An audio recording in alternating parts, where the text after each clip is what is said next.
Welcome to Caribbean Mystics Podcast, where we marry mysticism, superstition, and lore.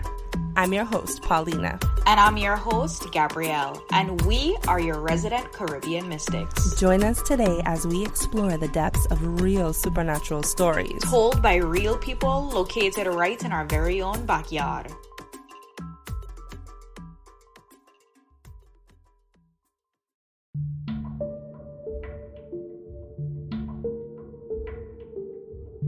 Angelica and her husband have settled into a cozy cottage located on the East End of St. Thomas. Everything is as it seems, until one night, Angelica awakens to a demon standing at her bedside. This horrific encounter leaves Angelica shaken and afraid. Something has changed on the property. Something has invited darkness into her home.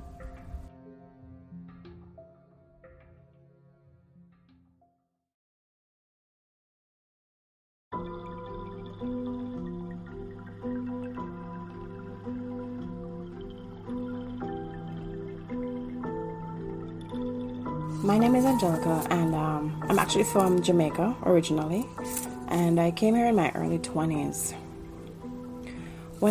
This story is about when I first got here in the first place that myself and my husband lived.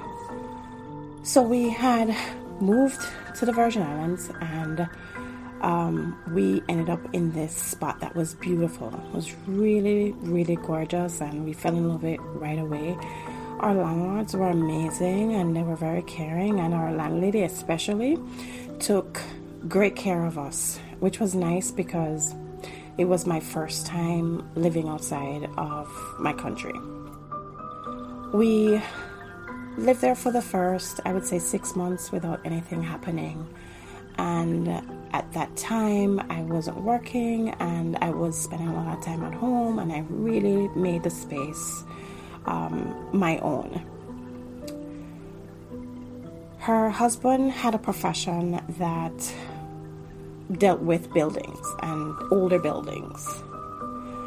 And I remember him taking stuff back and forth from these buildings, like soil and just different items. Didn't think anything of it.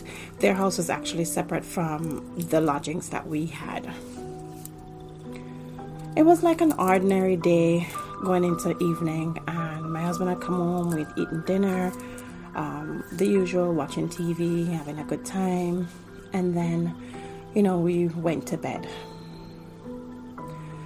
Again, there was nothing different going to bed other than I had decided it was a very hot night, and I decided to leave the front sliding doors open, and that was by our bed. Once again, it was a really safe neighborhood. It had a grill on the front, so there was no issue or worry about someone entering our house.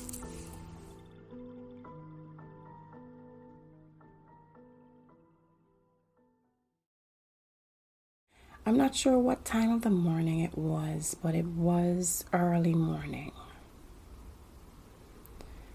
I remember first being startled by a noise.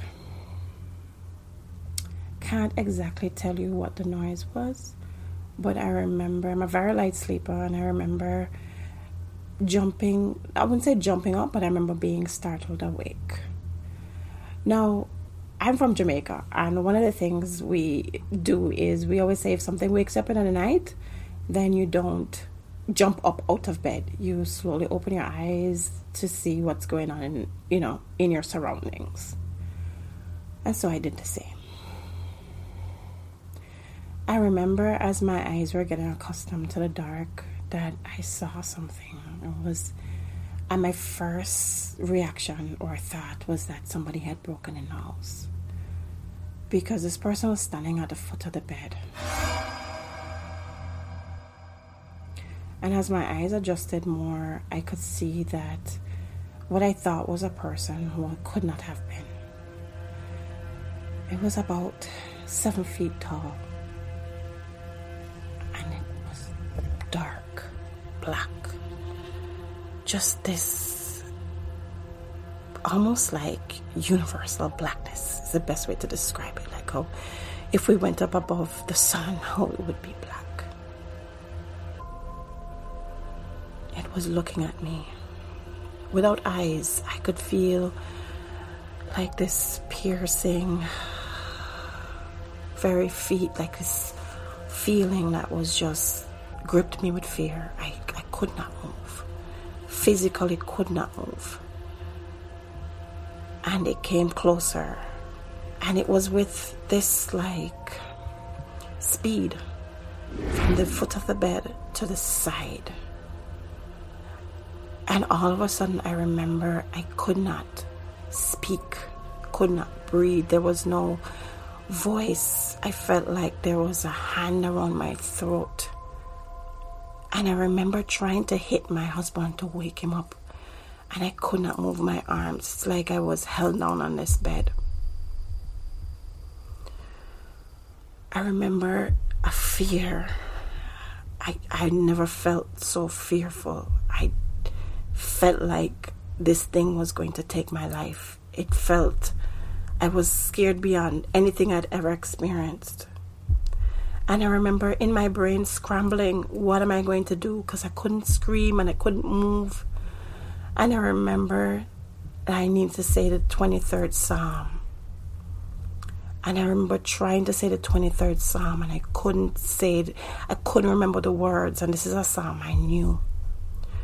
And it was like finally I was saying the 23rd Psalm in my head, but it was coming in slowly, like almost like slow motion. Like it sounded like a movie reel that was stretched out. It was just like, the Lord. It was really weird. And I remember I got frustrated with trying to remember it and shout out, Jesus, Jesus, Jesus. And I remember one Jesus startled my husband, so he turned and then I looked and it was gone.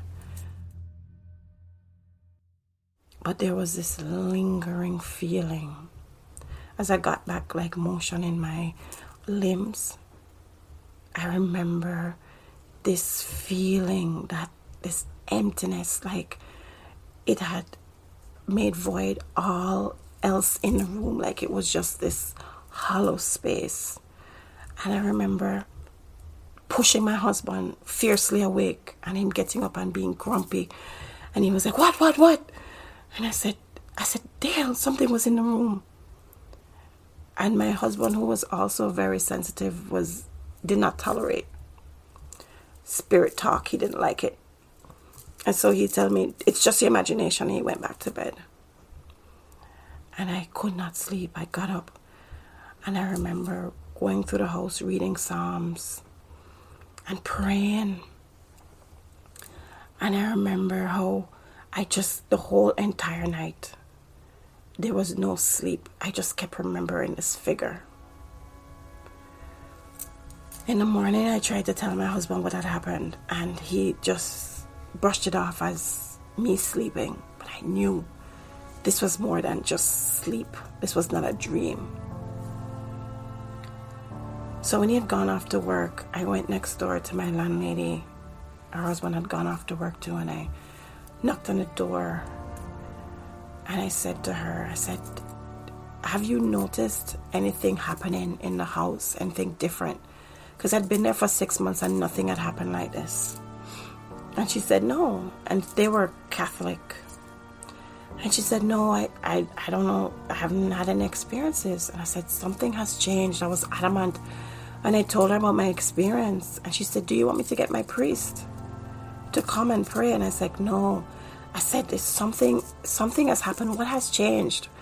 And because I know the work her husband was doing, I asked her, I said, did he bring something in the home that was from there? And she was saying, no, she didn't have anything that physically they had brought. And she just kept saying, no, there's nothing has changed. But I knew something was different. And so I kept pressing her. And then finally she was like, oh, well, he came yesterday and he dumped there was some earth that he got from this building. And it was good and they wanted it for the lawn. She said he dumped it on the lawn.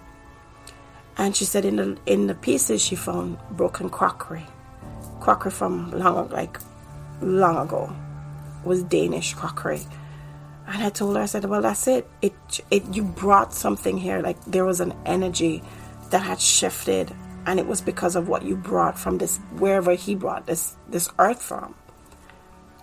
And she had said, she would have the priest come to bless the house if I was that scared, and she didn't want me to feel scared. And I was like, no, I declined politely. And I spoke to my mom, and she just told me to keep praying and keep saying my psalms. But something had shifted in our house. It wasn't the same.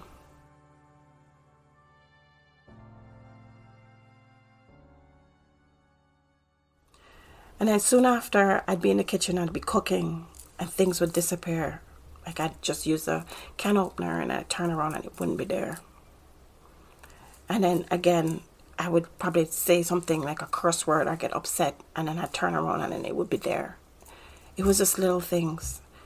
And then I remember also getting into arguments, just arguments that didn't even matter with my husband. Like, the energy had shifted in the house. And so one day I said to him, I said, we can't stay here. And there was an incident in the bathroom with him that finally got him to decide to move. He was in the shower, and he was alone in the bathroom. I think I was in the kitchen preparing dinner, and he said he saw someone in the bathroom. It wasn't the same person I saw, but he saw someone in the bathroom, and it made him very uneasy. And he said, no, we got to go.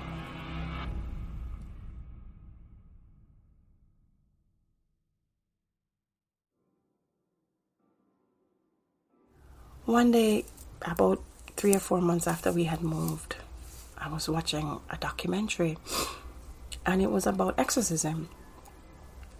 And this family had moved into this new house, and the wife would say that things had started to disappear. She'd be using something, and it would shift. And I just started paying attention because it sounded like what I was experiencing in that house.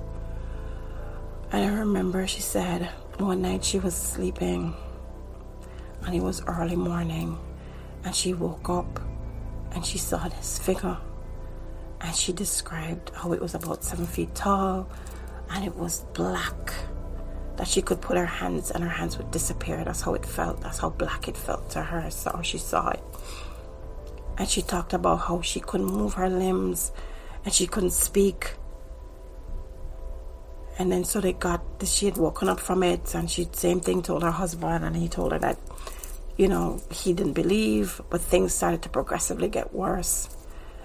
And she got her priest, and the priest came to the house, and he started to pray over the house, and he told her it wasn't a spirit, that was a demon. And when he said it, it's like I knew. That's what the experience that I had had. And he said he did an exorcism on the house, or he blessed the house, and when it left, there was smell of roses. And he said anytime you get rid of a spirit or a demon or something that's holding on to a property or a space, it leaves, there's a smell of roses, and that tells you that it's been cleansed. And I knew that's what I experienced, and I knew that if we had not moved from that house, things would have progressively gotten worse. And that experience has taught me that any space I move into, I bless it. Any house anything, I don't allow things to come into my house that I'm not aware of, or I don't see, or it's not blessed. Because things have energy. Things move with, I don't know where he got this earth from, but wherever it was, it had something that came with it.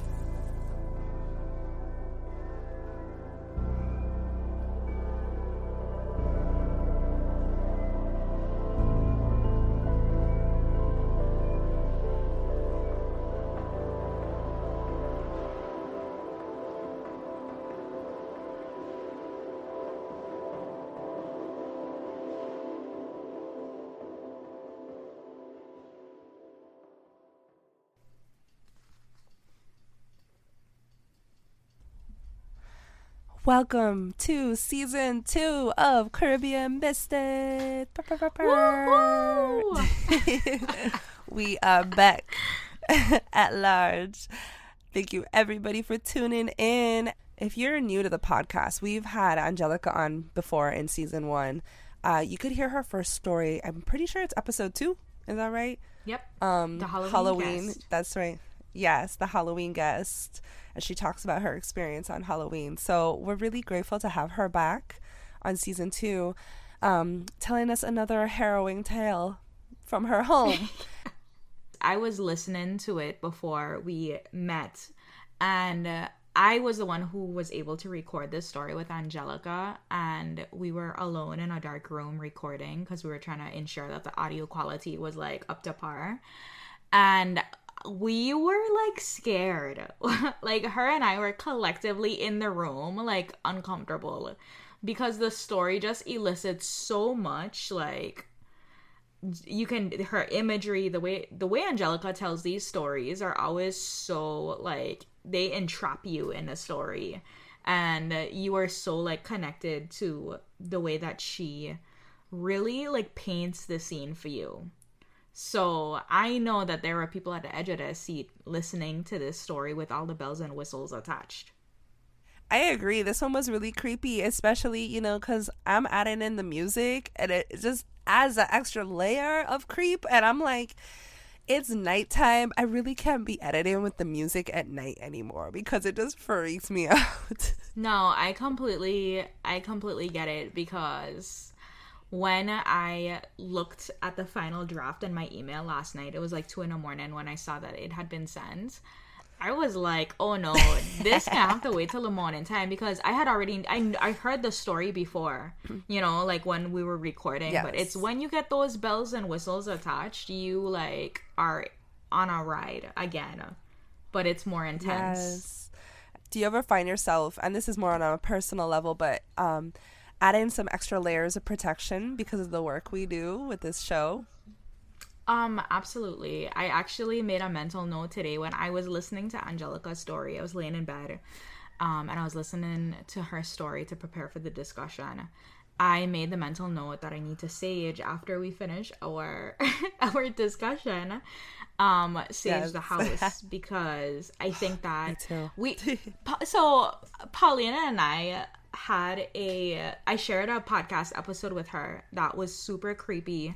It was a scary story podcast, and they were talking about, there was this scary story taking place, and in the middle of the scary story, right before you're supposed to get that like climactic, you know, like pick up in the story, the moderator who produces the podcast came on and was just like, when we were recording this story face to face through Zoom, there were things going on in my background that was very unnerving, including like the lights flickering, and you know, just receiving these stories, like being the person on the other end hearing them. I do think that there is an energetic transfer that occurs, similar to the energetic transfer that occurs, you know, when you watch scary movies and people talk about there being like portals, you know, like I definitely believe that once it's in your psyche, it's in your psyche. Yeah. Your thoughts are energy. You are emitting those thoughts out there into the world. I do the same thing. I try to really, like, after I hear or come into contact with people or hear stories, I definitely go into like a meditative state afterwards to try to like clear all that nonsense, especially before bedtime. Yeah. And I will fill my cup with like positive thoughts, gratefulness, things that make me happy or smile, because it's like we get such high doses of like creepy factor, scariness, and you go to sleep with that, you have like these residue dreams, you wake up, you know, at least for me, like my psyche is really sensitive to that kind of material. So I really, as much as like I find this world fascinating, I definitely believe in like that psychic protection and cleansing, like hygiene, like we've talked about in some of our other episodes. Yeah. No, for sure. And I think that that's a big reason why I think the discussion that we do is very important, because even in the discussion, there's a cleansing of the energetic field, you know, like the story is there. It leaves people afraid. There's that little bit of anxiety and like, you know, ambiguity that people are left with at the end of these stories. And then we go into a discussion where it's a lot more free flowing, you know, less intensity. And at the point in time where you're equipped with information, I think that it definitely, it helps to mitigate the energetic buildup that you have when you are in a space of fear. So that's why I also am very grateful we do this discussion and we don't leave people stuck in fear space. And we are more like information oriented, because I think that helps to, you know, just kind of wipe away some of that energy in people's field. True. So without further ado, let's go into Angelica's story. She's on St. Thomas, East End of the island. So let's go into like the history, the location. Yeah. So the story takes place on the island of St. Thomas in the Virgin Islands on the east end of the island.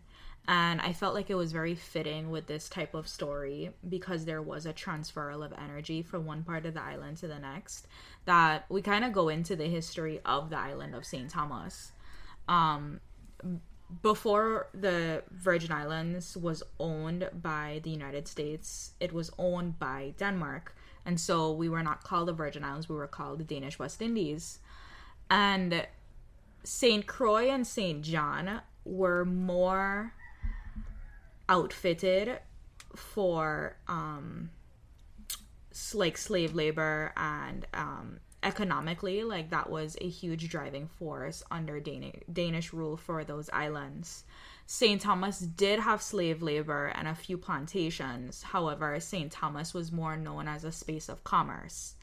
And so during the time of the triangular trade, enslaved people would be brought to the island of St. Thomas, and they would be brought to Emancipation Garden, and there would be an auctioning that would take place in which slave owners, or people who enslaved who enslaved other people would, you know, purchase enslaved people and then bring them back to their plantations. And this wasn't just inherently within the Virgin Islands, but you had slave masters from all over the Caribbean that would come here because it was a port that would conduct these sales.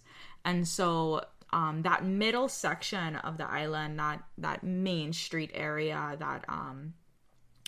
that Charlotte Amalie town area has so much energy that is there from the time of slavery, and there was so much that took place there, including when slavery was eventually abolished in the Danish West Indies. It occurred right there in that park, Emancipation Garden, which is how it ended up getting its name, Emancipation Garden. And it was a really fitting place for enslaved people to be free, because that was the epicenter within the Danish West Indies where enslaved people were literally cartoned off as if they were not human beings with their own autonomy and sovereignty. So the island of St. Thomas is very historically rich, and it has had influences from so many other places in the world, you know, including a lot of African influence. You have the Danish influence, French influence, English influence. Because it was such a big trading port, it was one of the biggest places of commerce in the Caribbean region. It was a hub, a melting pot.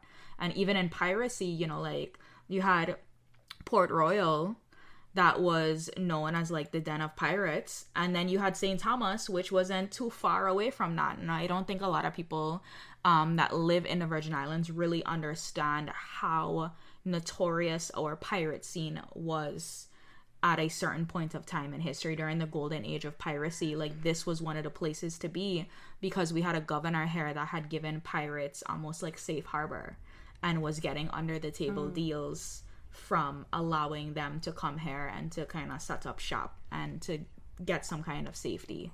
So there's a lot of historical, there's a lot of historical backdrop. And so when in the story, which we'll get further on, there was something that was brought from one place to another place, I can estimate that this probably occurred on a piece of land where there was probably a plantation of sort, or some kind of injustice that was done many, many, many years ago.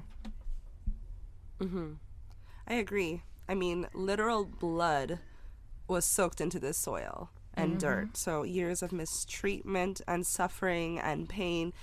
It would be almost impossible for these places to come out unscathed, you know? Yeah. With some energetic influence. For certain. Like, absolutely impossible. And we'll get more into it, but there's a theory that goes along with what you're saying now, that we've spoken about before, but I think it would be really important to swing back around. So I know when we did my origin episode in season 1, episode 8, you had spoken extensively about shadow figures. And I feel deeply that what Angelica described in her story as a demon is also very much synonymous with the shadow figures that you spoke about in season 1, episode 8, with my origin story. And I figured we could go a little bit into that and what those are and how closely related they are to Jumbies. Yes, I absolutely agree. They are just this worldwide phenomenon witnessed by millions and millions of people for generations and generations. And I personally think in the Caribbean, because we were in our own bubble and sect and cultural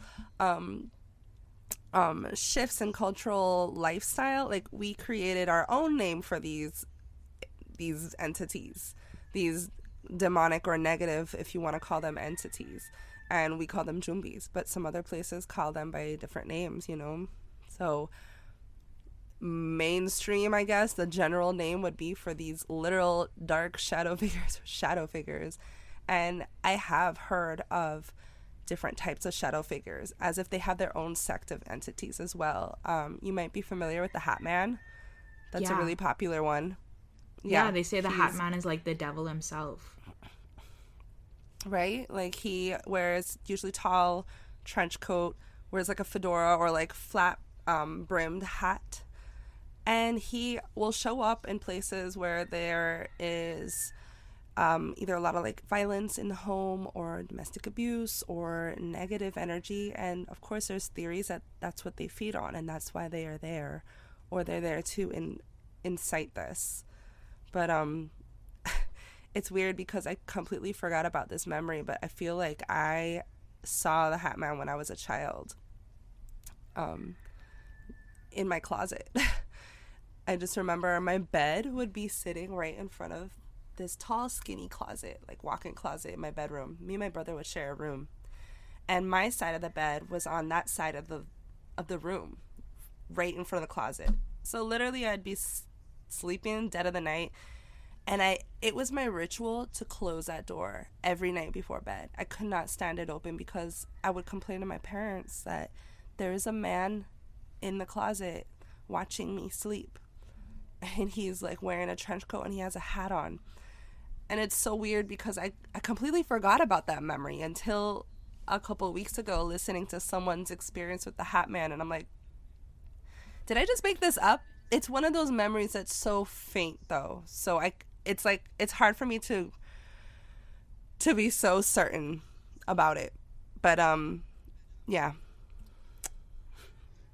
No, that is I mean, just hearing you talk about it, I'm like, oh, this is creepy. Like, this is intense. Yeah. And then I can imagine, like, as a child, it's just like, and then nobody believes you because it's like nobody in your closet. Yes. And so it's just you every night having to, like, find ways to overcome. I wasn't sure.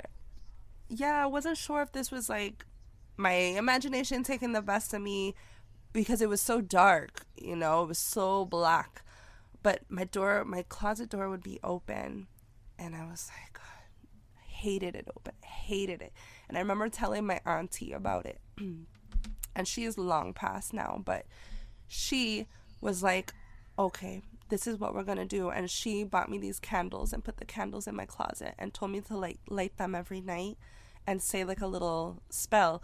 You know, and I didn't think of it at the time, but I was like, you know, she was doing like almost like witch work, magic work to cast out this presence in my bedroom. and she was like my favorite aunt at the time too. But yeah, what part of the island you was living on? North side. On the north side. Right by Four Corners. Yep. Sounds about right. But you know, I don't think I saw him very often. He didn't do anything. It was like he would just watch me sleep, and that was creepy enough, you know. So but yeah. Anyways, you know, I know you wanted to touch on shadow people too. Sorry. Yeah. So there are people who say that shadow figures are all inherently malicious and negative, evil energy. There are people who believe that there are different types of shadow figures who have different agendas, but for the most part, a lot of the research that I did, that was the overall consensus.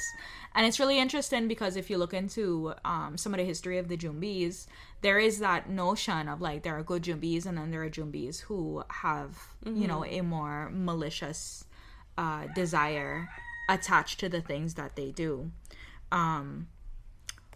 So I think this rooster wants to be acknowledged. I know. They're like so annoying, and I feel like they're obsessed with ruining my podcast because somebody they'll literally be quiet all day. Somebody left. Somebody left the review. They're like, "Oh, and the rooster is totally part of the show." They have to be. Like, they're such attention whores. They are. So the shadow figures, not ideally, but typically, I think all of us have had an instance with seeing a shadow figure, whether it was like face forward or out the corner of our eye. These flashes, these very quick flashes of darkness, and the shadow figures don't have to be people. These could be like spiders crouched in the corners of rooms, which I know is a very popular experience in the Caribbean region. I've spoken to at least 3 different people, excluding myself, who's had a similar experience where there are these almost clumps of darkness that take on this like shape of a spider that find themselves, and they can be really big or really small. Angelica spoke about it in her first story in season 1, episode 2, of these little spider-like creatures that are dark, and you know that they have a malicious energy, and it takes a long time for that energy to finally leave the room when the physical, like, visual entity is gone. And it's a really fleeting experience when you see them. They can be repelled by different methods, but interestingly enough, one of the websites that I was looking up specifically said that methods including invoking the name of Jesus is enough to rebuke a shadow figure that has malicious intent. And for the people who believe that not all of them have malicious intent, there are some people who say that benign shadow figures, you know when they don't mean you harm because they act like you don't exist. Like, it's these little, like, you know, visions of seeing, like, shadow people, like, walk down the road. And they don't look at you. They don't entertain you. They're literally experiencing like their own... Exactly. Like, they're on a whole different, like, paradigm like than you currently are. Exactly. So I definitely believe that what Angelica experienced was malicious in nature, because everything that she spoke about, this dis-ease in her own home and the energy of it and how things would go missing and then show back up shortly after her, you know, like cussing and getting angry about it. You know, it was almost like they wanted, whatever it was, wanted to keep reminding her, like, I'm still here, you know? And I think that it's definitely to invoke that fear and to continue to suck the energy out of the person or the people that are having these experiences. I think this entity did have malintent, because not only did she feel this, it seemed like it had purpose and it was driven to her. It came to her bed in the middle of the night and standing over her. And it definitely doesn't sound like the residual energy where these spirits are either like on a historical repeat or loop or just kind of in the background doing their thing. This one was almost targeting her and her husband eventually. But you hear often, even though she said that it didn't look like the same shadow figure, there are lots of accounts of people having these experiences with shadow people, and they show up in different forms. There's this one story I heard of two people sleeping in the dead of the night, and they both wake up at the same time. And one girl looks over to her friend, because they had a sleepover, and she sees a black cat sitting on her chest, just speaking this foreign tongue to her with red eyes. But the girl that woke up, that had this cat on her chest, when she woke up, she saw like an 8-foot tall shadow man with red eyes reaching out to like strangle her.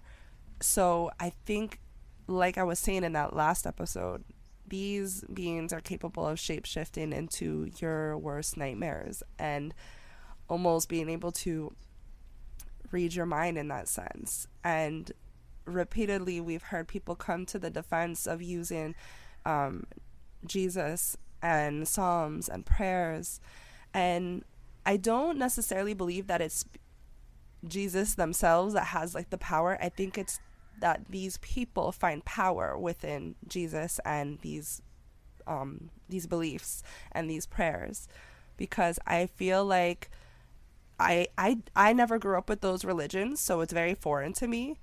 But if I were to use whatever brought me that comfort and strength, even if it's like white light and imagining it powerful, or like my spirit guides or my ancestors, I feel like it would have the same effect as defending me as well. Yeah, I can agree with that, because I think it's a matter of what makes you feel safe, and it's all coming from the same source. You know, like all of it is still coming from God, because there are people who are practitioners of other religions that are not Christian based, who may not have even ever heard of Jesus or don't have a relationship with Jesus, just by the nature of where they were born and how they were raised and the values of their community. And so I definitely agree with you that it is, and I think that it's really important for people to understand, and this is something that is really important for me to just constantly express, is that your spiritual path inherently belongs to you and will always look different to everyone else, because it is your individual relationship with God. And so whatever allows you to feel safety and empowerment in being able to create your energetic world is completely your prerogative.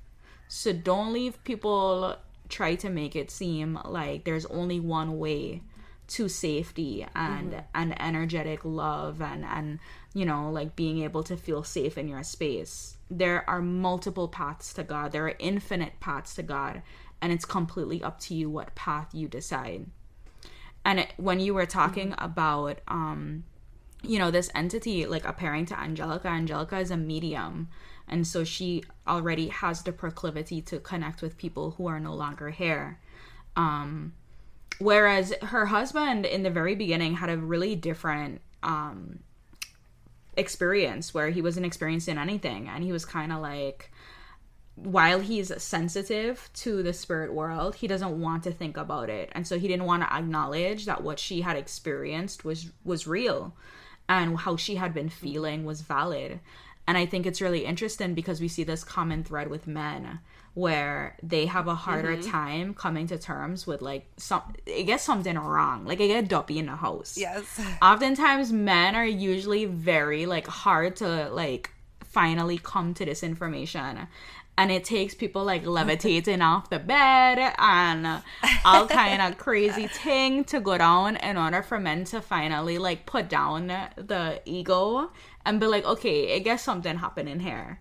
And so it's really interesting that they were finally able to move when he had his terrifying experience.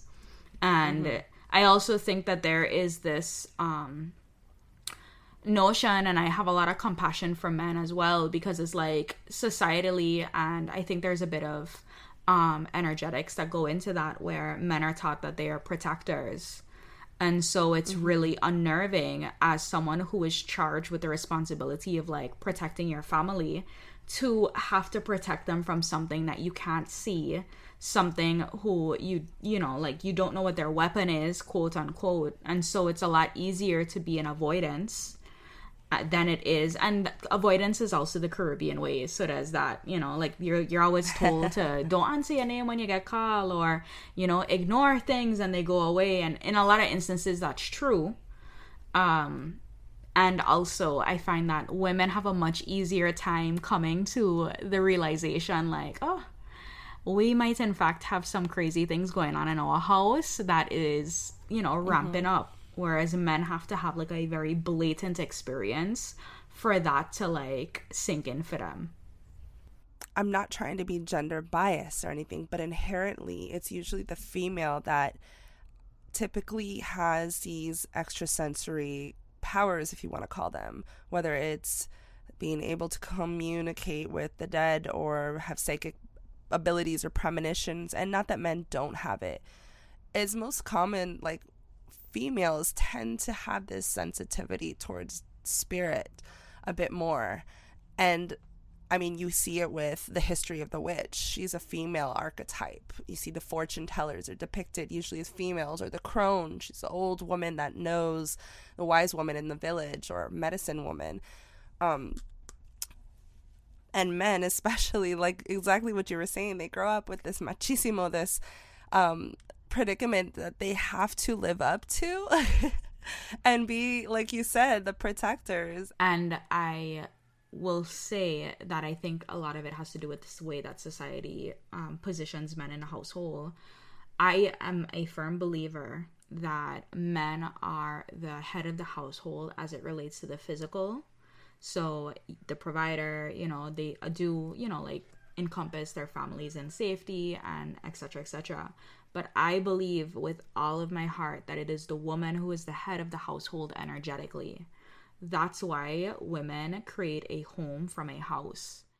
I love that. Every time I'm trying to change something in my house, my husband's like, why do you need to change this? I'm like, because it just feels better. Yes.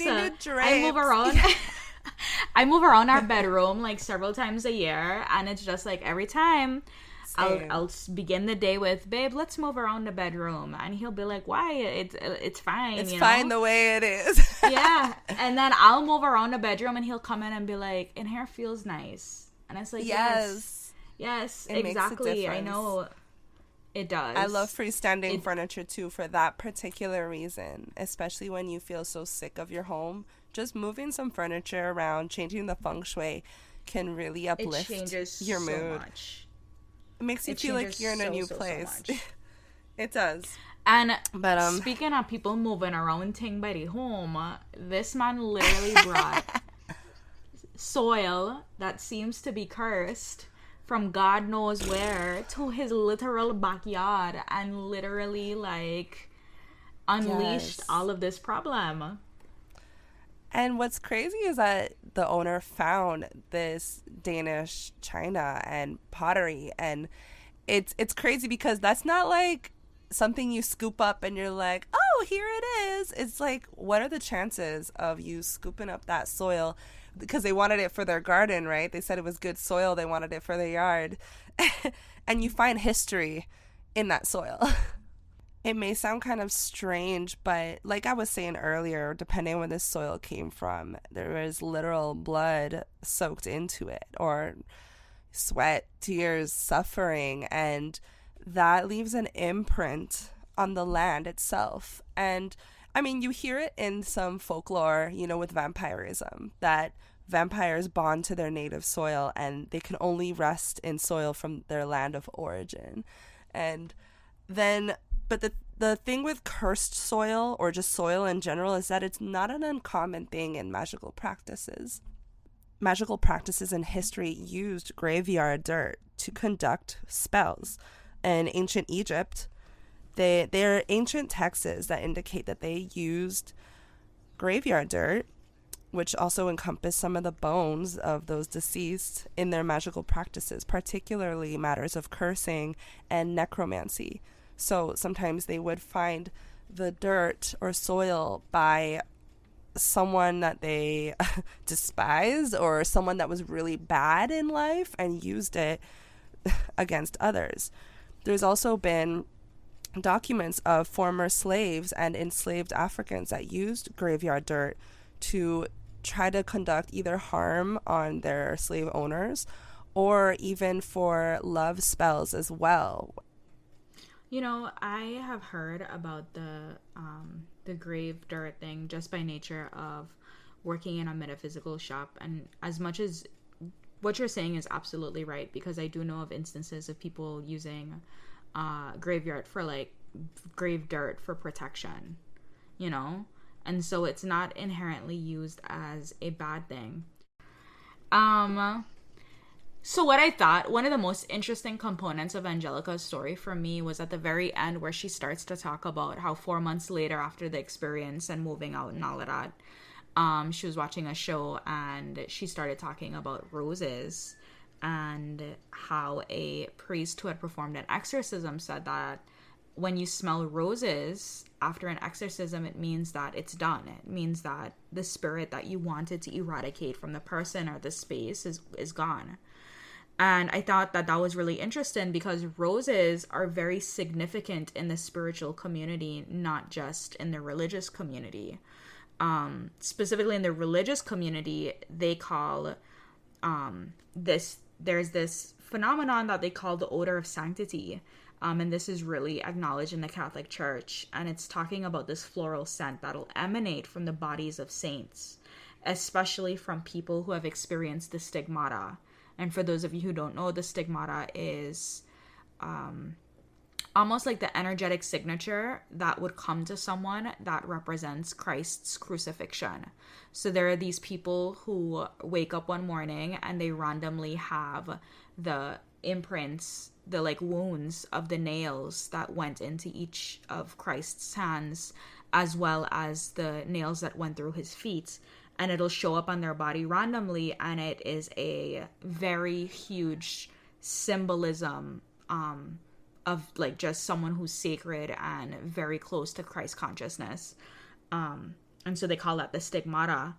So when smelt in times of death, rose indicates the state of a soul. And so people, when they're passing away, when other people smell roses, it's because their soul has reached a level of evolution in this lifetime where they have almost surpassed this human experience. Roses are also very synonymous with angels, and so people who have dreams of angels will wake up in the middle of the night and recount that their bedroom smelled like roses, because it's very much like related to and synonymous to that angelic realm. It's a very heavenly aroma. Whereas in a juxtaposition, demons and evil entities are often described as having the smell of like rotten meat or feces or even sulfur, you know? And then for the roses, like in spirituality and people who study herbalism, roses are known to have the highest frequency of any other herb, 320 megahertz. Of any of the plants or gemstones. In comparison, it is 3 times stronger than lavender, and lavender is known as a very like holy herb, but rose is definitely at the top of the spectrum as it relates to, you know, the herb that kind of governs all other herbs with their frequency. So, you know, oftentimes people will bathe newborns in rose water, and it's intended that it puts a layer of protection around these children when they're coming into the world and their spirits are new to this vessel that is their body. I heard the same thing about roses. They are like the highest frequency of love that you can possibly gather.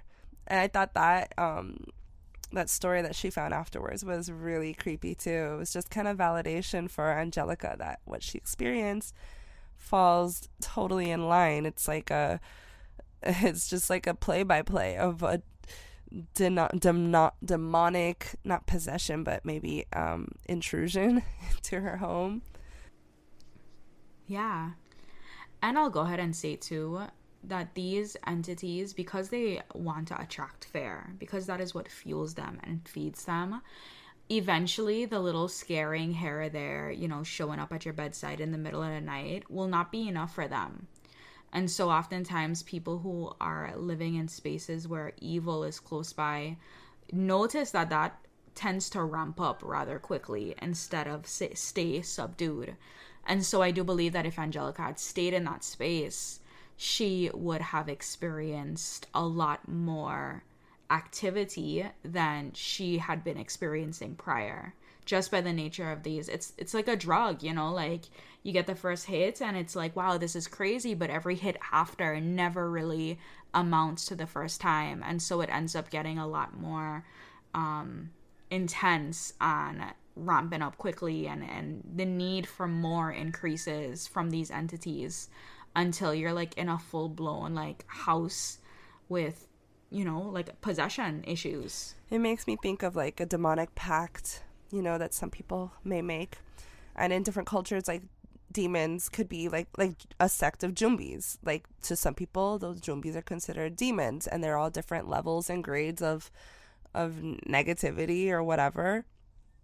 And I know that in like amongst Romani gypsies, they believe in gnomes, and gnomes are part of like the demonic sect in a way. They're like little demons, but some people have them in their homes, and they'll start with, you know, taking the gnome home. Maybe if it starts as like a little statue, you know, that they put on their shelf, and they give it some cookies or a piece of cake, and in exchange this gnome will favor you with successful businesses or successful transactions or whatever you're asking for. But over time, this gnome will want more. A blood sacrifice. And a piece of cake won't do it. And next thing you know, they're asking for... Well, what happens, because I've heard these stories from Romani gypsies on another show, and they had family members who had these gnomes, and they were doing exceptionally well. They had so much money. They had the cars. They had the house. And then eventually this gnome was just so hungry, nothing satisfied him, and they're like, I want your firstborn son. Mind you, like, the son is now older, you know, and of course the parents are like, no, you know, that's not going to happen. But there's no compromising or turning back, you know, once you've reached that level of the pact, that eventually, because they didn't fulfill their obligation or their side of the deal, they lost everything, all of the cars, all of the money. Their son ended up committing suicide, and their other son died from another cause. And in a way, it's like it got what it wanted. And it's like this hard lesson of like, you know, correct, you don't mess with those things like that. No, for sure. It eventually ramps up all the time. And so this is why, like, something else that I want to say is everything is intention based. So like we were talking about people going to the graveyard and doing love spells. Like, bear in mind that any love spell that has to do with a specific person, you trying to tie yourself to a specific person or whatever, it always ends bad. Like, you know, the left hand dumplings and the sweat rice and all of that. There's never been a story where there's a happy ending. It's always been that the love turns super toxic and abusive, and it ends up being literal like suffering and hell on earth. And so love spells are not inherently bad in nature if you're trying to bring in more self-love and divine love and universal love. But at the point in time where there's a specific person whose hair you've stolen from their hairbrush and whose fingernail you cut off when they were sleeping, and you know you're actively trying to take away their free will, anything that interferes with free will, you are dabbling in darkness. And anything that you do in the energetic world comes back to you threefold. So just know what you're doing and know that there's a price to pay for everything that you do energetically. So just wanted to leave that disclaimer right there. As for a theory of what this was, I believe 100% what Angelica said. I think that it was a shadow figure. I think that it was malicious in nature. She referred to it as a demon.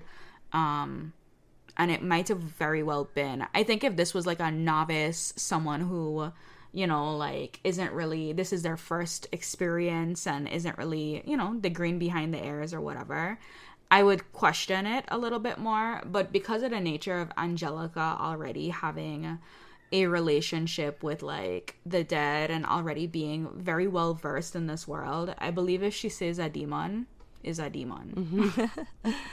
Yes, I agree, you know, and I don't like to use that word too often either.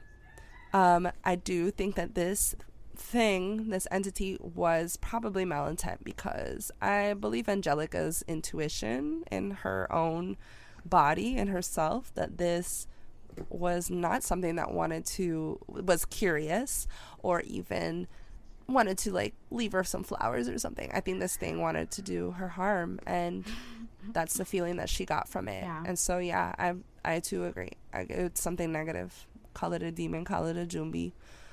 Who knows? It must have been something old. If any of our listeners have a different theory, or if any of our listeners who live on the island of St. Thomas or even one of the other Virgin Islands have had an experience that's similar to what you heard in this story, definitely let us know and reach out. I think that there are a lot of people that listen to these stories and hear them, and it jogs memories for them of even things they may not have experienced personally, but things that they've heard about. And so part of what makes this podcast, I think, so invaluable is that it opens the door to the conversations that people haven't had an opportunity to have. And in this, we're able to get a deeper understanding of like the energetic ongoings of our own community. Because believe it or not, like there is an energy to this place, and there are different energies to different spaces in the Virgin Islands and in the Caribbean at large.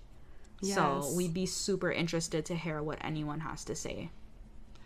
Yeah, especially because we interact a lot with these old historical locations, such as plantations. You know, the ruins still stand on a lot of our islands, and people frequent them, and you can walk through them. And I know that I personally have had some strange experiences amongst different old ruins, like the ones at Brewers. Yeah, I'm curious as well. And by curious, we mean we nosy. There's a piece of this where we're just nosy people. We're just nosy. But you are too if you're listening. Yes. So we're a community of Métis people, and I will be here to admit that I myself am quite Métis. So if you have a story that you think would quench the thirst of nosiness, like, let us know. And if you enjoyed this episode, definitely share it with your friends and family. We are working tirelessly to get this out there, and it helps when you share it to your social media, when you share it with the people that you love, as well as any Facebook groups that, you know, is for sharing information. That really helps us, as well as giving us a 5-star rating. You hit a 5 stars. And a good up written review. All of that helps us to get out there and to consistently show up and to feel, you know, like what we're doing is meaningful. So thank you in advance. Thank you. And thank you for listening to today's episode, you guys. We'll see you next Thursday. Bye, guys. Thank you for listening to Caribbean Mystics Podcast. If you enjoyed the show, don't forget to share with your family and friends. Like, follow, and subscribe to keep up with all of our spooky Caribbean content. Do you have a story you'd like to share that took place in the Caribbean? Email us at caribbeanmysticspodcast@gmail.com. That's caribbeanmysticspodcast@gmail.com. Or check the show notes for more info. Caribbean Mystics is created and hosted by Paulina Creaky and Gabrielle Carrard. Theme song is Folktale Juve Rhythm by Umi Marcano.